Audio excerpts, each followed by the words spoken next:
Well, it's a 80-20 rule. It's what I said with the A, B, and C players. If you have in any room, you're gonna have 20% A players, 60% B players, 20% C players. When it starts to get skewed, you have a problem.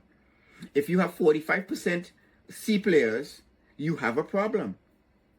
So the idea is you're not gonna get 1,600 people on the same page or 1,600 A players, but the more A players you create, the more you increase that from 20%, which is by nature what you're going to have, right?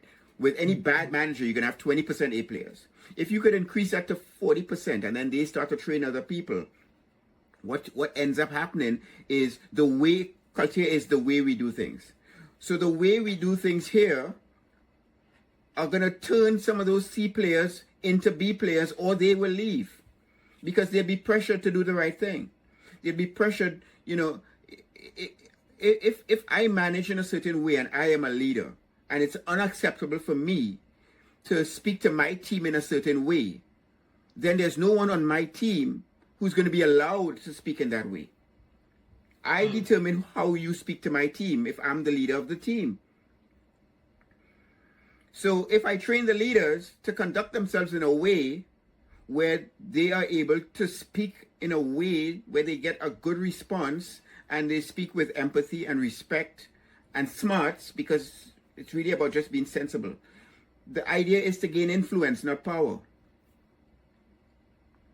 It's a big difference. Power is do it my way because I said so. If you ever have to say, if you ever hear a manager say, just do it. Why? Because I said so. If you have to say, or if you have to say, I'm the manager, just do it. If you ever have to utter the words that you are the manager, you're not the manager. And so that's what you're trying to train. You're trying to get people on board because they want to be there, because it's a good place to be, because they see you leading in an effective way. And when you nip it in the bud, meaning you have bad managers and you nip those people in the bud, then you kind of create a peer pressure for them to act right. Right? You could just look at politics today. All these people who act crazy with Trump were there before Trump. How come we didn't know they were crazy? Right? They were kept in line. They weren't born 10 years ago. They were kept in line because peer pressure said, you really can't say that. So they said it at home. And you could say it at home, just don't bring it to work.